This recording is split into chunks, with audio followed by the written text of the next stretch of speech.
Sheri, Showalter, Sherishowalter. And what is your title? Programs Director. And where are we right now? You are at the new Angel Learning Center. It is 22,000 square feet of a very strong early childhood program. Okay, so what kids what ages will this center serve? The core part of our day will serve 6 weeks infants until 4 to 5 year old pre-K children, but then we have after school care for children that are school age starting at kindergarten to 5th grade here from Godly Station, and then we also have enrichment programs for children outside of that area for them to be involved with anytime from after school until 8 p.m. at night.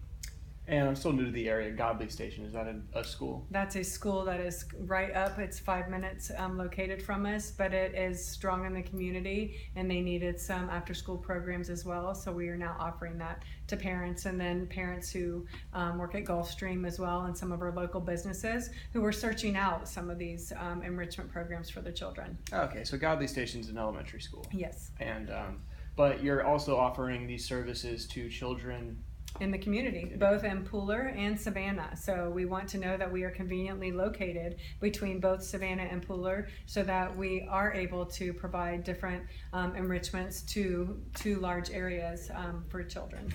And then that includes also people from Garden City and Port Wayne, or just like, is it just yes, Chatham anywhere, County? Or? Yes, it's the full county. We find ourselves very nicely located off Pooler Parkway so that parents are able to get in and out very easily and find our center nicely centrally located. And what are the,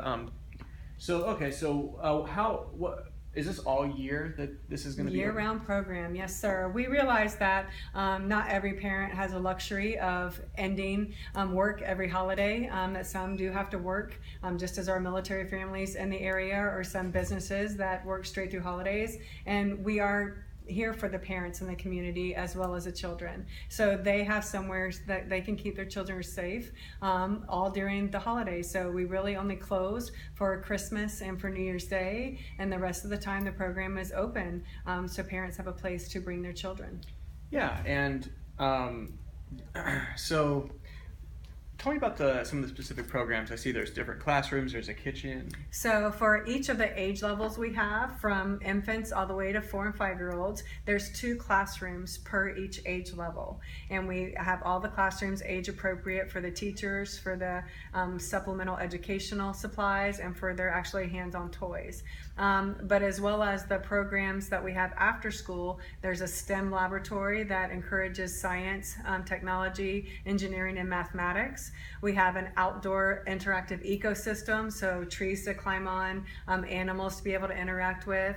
We will have vegetable gardens that we can grow our food to get to our culinary program that we offer, where they can cook and they can learn how to take food from the outside and develop it into something that they would eat, and that actually understand food doesn't come from boxes and bags. It actually is harvested. It takes work and effort and time, and there's so many integrated learnings just from that area alone, as well as getting into art and the creative side of children who take into fact painting, and that is the way that they draw and express themselves, into activities, karate, ballet, dance, all the different sports interests that children have too. Wow. So how many kids is this center designed to serve? It can hold 375 at one time at full capacity. The beauty of our programs is they do run at so many different times. So from 5 a.m. to 8 p.m., we just have to be able to maximize our programs and just make sure that, you know, we don't go beyond capacity, but still open up and be able to run the programs for a variety of ages and numbers. Is today the first day of the center? Today is the first walk in, see it, feel it, smell it, and understand what we do have to offer. When, and then do all the programs kind of begin just immediately, or? Our preschool programs start immediately. We will start on August 1st. So my teachers get trained. They come in, leave their imprint on the room. We know our children's names, our families' names. And then August 1st, we will be open. We were looking at starting more of the deeper enrichment programs that go into the evening hours a little bit later in September. But the enrichment programs for after school, once school is started in the county, then they will start as school starts. Yeah, so the Is this an official? So this is the age group for the kids that have like this the during the day stuff. That's preschool ages.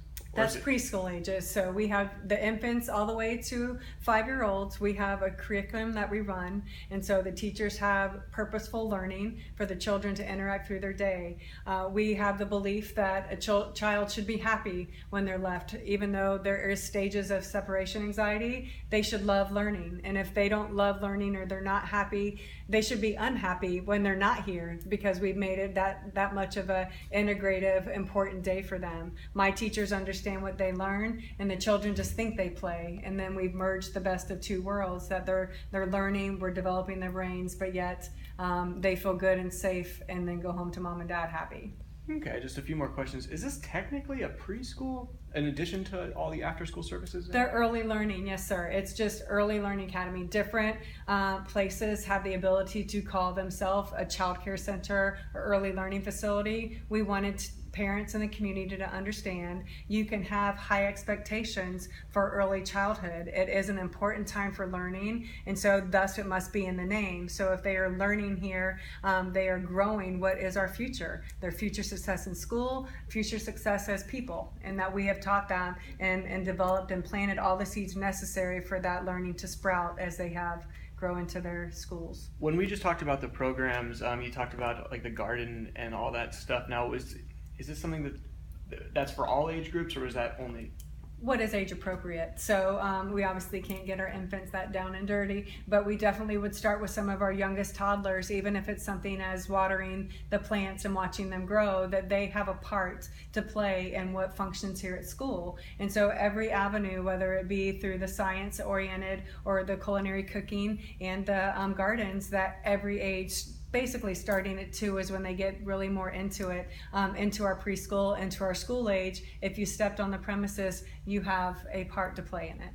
And how is this all funded? We have investors that have bought into the idea. The owner grew up in the area, and he realized the importance of quality education and integrating that with early childhood. And if he could provide the resources necessary, that a place would flourish and grow, and the children would be the benefactors, the parents would be the benefactors, and then the community would be the benefactors. So the owner has invested his time and his resources into making this happen. Can you share his name? Lokik Patel. Okay.